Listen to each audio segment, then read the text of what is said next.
De nombreuses personnes emprisonnées dans ces circonstances ont été accusées de délits politiques ou liés à la sécurité. Nous avons publié une liste de 22 noms. Ce n'est qu'un petit échantillon. Les cas que nous avons documentés, ce n'est pas un chiffre exhaustif. La loi burundaise stipule clairement qu'un prisonnier qui a été acquitté ou qui a purgé sa peine ou qui devrait bénéficier d'une libération provisoire devrait être libéré immédiatement, même si un procureur a interjeté appel. Mais malheureusement, en pratique, ce n'est souvent pas le cas. Les témoignages que nous avons recueillis indiquent que certains procureurs abusent de leur pouvoir pour maintenir certaines personnes en prison. Et ils agissent souvent sur les ordres de responsables du parti au pouvoir, le CNDD-FDD, ou d'agents du service national de renseignement. Les directeurs de prison, pour leur part, attendent souvent un mandat d'élargissement signé par un procureur avant de libérer un prisonnier, même s'il s'agit par exemple d'un prisonnier qui a été acquitté. Et cette pratique permet donc au procureur de retarder ou carrément de bloquer la libération de certaines personnes.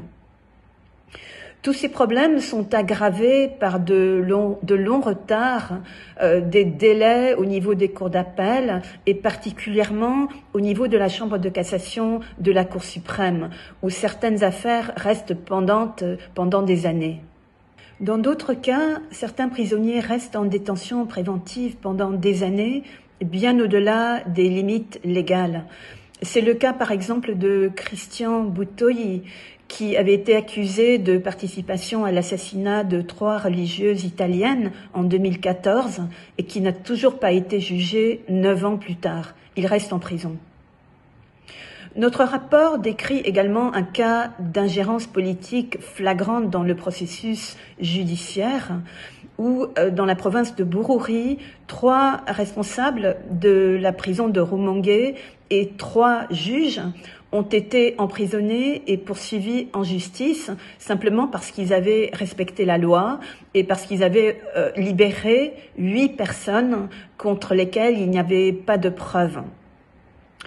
La ministre de la Justice s'est personnellement ingérée dans ce dossier et a fait pression sur les procureurs et les juges pour maintenir ces personnes en prison.